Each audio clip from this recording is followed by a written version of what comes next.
What momentous event will occur at the end of time? Would you highlight or underline the phrase, at the end of time? Because time will come to an end. I don't know if you ever thought about this. And of course, scientists and philosophers can wax eloquent about these things. But time is a creation.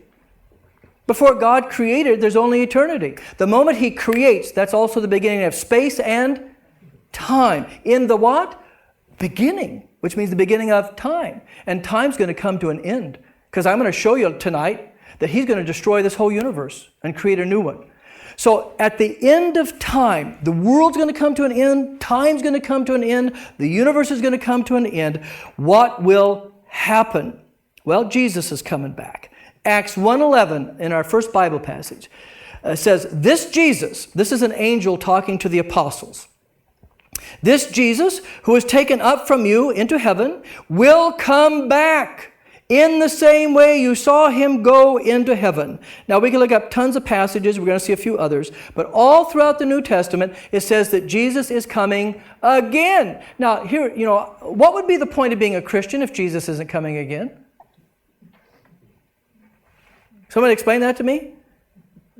So you see, this is kind of like the resurrection. What's the point of Christianity if there's no resurrection? What's the point of Christianity if Jesus isn't coming back again? So this is a fundamental doctrine in the Christian church. Jesus Christ, that we talk about all the time, is coming back. And visibly. That's what He says. That you saw Him. Let's look at the next one. It's very similar. Revelation 1:7. Look! He's coming with the clouds. The clouds in the New Testament often, well, Old Testament too for that matter, is a symbol for the presence of God. Okay, God. Everyone will see Him, including those who pierced Him. Now, that's going to be a bad hair day, isn't it, for the Roman soldiers that pierced Him?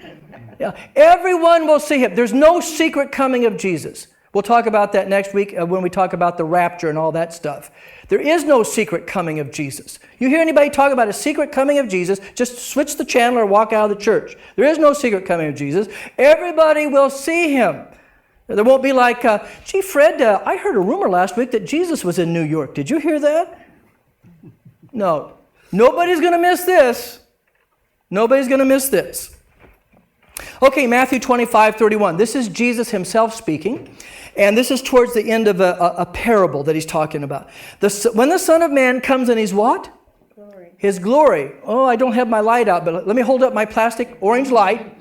His glory means I turn the light on, right? Which means as a human being, Jesus Christ always and fully uses His power as what? God. That's the Jesus you're going to see when He comes back. No humble Jesus, not born in a manger, not walking around or coming into Jerusalem on a donkey or being crucified. We'll see Jesus Christ in all His glory and power as God, as a human being, as God, and all the angels with Him, and He will sit on His throne of glory. And a throne, of course, this doesn't mean a literal throne, but a throne is a symbol for what in the ancient world? Who sits on a throne? A king. So this is a symbol for His rule. Because He already rules. He sits at the right hand of God the Father Almighty right now, doesn't He? But that's a statement of faith. We don't see that, do we? When He comes back, we'll see it with our own eyes. Jesus Christ, King, God in human form, rules all things. That's who you're going to see. I think I want to be on His side when that happens. This is a very interesting Bible passage, the next one. The He refers to God in the context. God has fixed a day. Fixed a day on which He, God, will judge the whole world with what? Justice. That means He's not going to be able to be bribed. He won't be influenced. He won't be manipulated, so like some of our judges. It will be pure justice, right? Those who have trusted in Jesus Christ and those who have not, okay?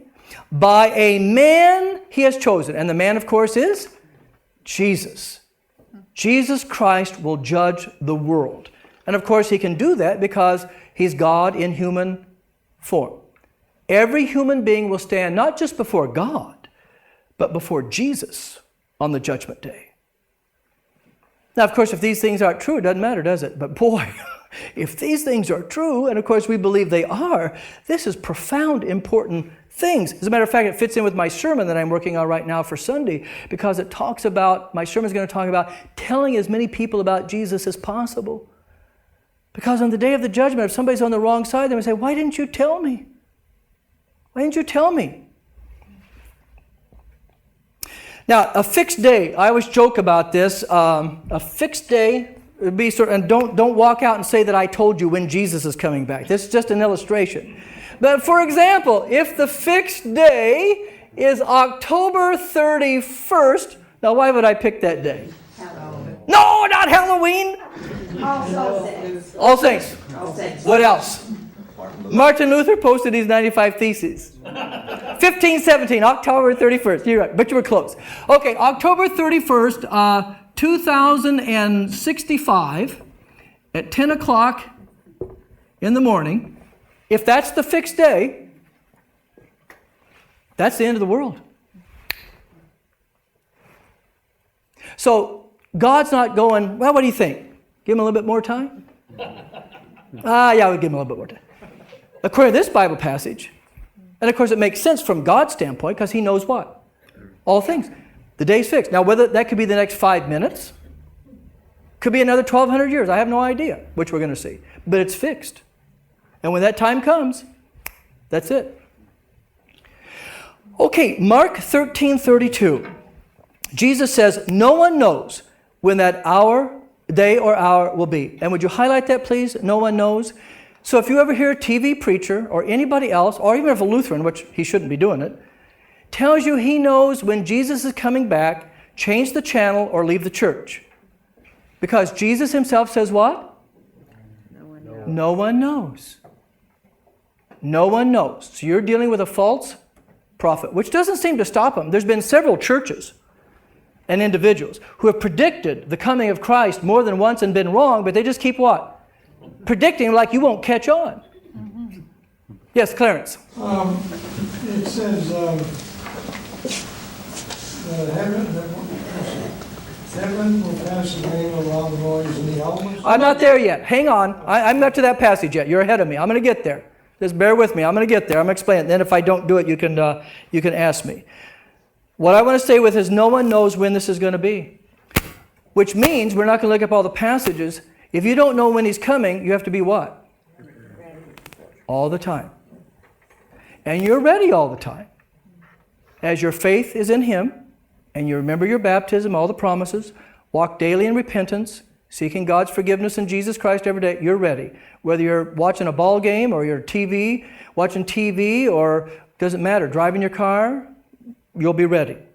So nobody knows when he's coming. Now let's get to the one that Clarence asked about. 2 Peter 3:10. The day of the Lord will come like a what? Okay, which is just like you don't know when he's coming, do you? When you leave, do you plan for the thief? Do you put out the apple and milk and water and juice? Well, you know, the thief is coming tonight, dear, so we have to put out some food for him. A thief is just the opposite. You don't know. You come home one day and what? You look around and somebody's been in our house. It caught you off guard. That's the way the coming of Jesus is going to be. Okay. All right. So, the day of the Lord will come like a thief. Okay. Now, then the heavens. Now, the heavens here means the universe. Remember, the word heaven can be used in 3 ways in the Bible, and you have to go by the context. The heavens can be the firmament or the atmosphere around the planet Earth. Heavens can be the dwelling of God, or heaven can be the whole created universe. This is the created universe. So the created universe will pass away, and we'll see more passages on this in a little bit later. In other words, this whole universe will be destroyed with a loud noise. If I may be tongue-in-cheek, so bold, this is going to be the reverse Big Bang. The whole universe will be destroyed with a loud noise, and the elements, he means the elements that make up the universe, will be dissolved with fire. And the earth and all the works upon it will be burned up. Now, the reason this is important, Clarence, and you have to just be patient with me so I can get there later on tonight. This universe is going to be destroyed because I'm going to show you a little bit later tonight, he's going to create a new universe. This universe has been impacted and influenced by sin and death. And so he's going to create a new world where there is no sin and death. And we're going to see it with our new resurrected bodies.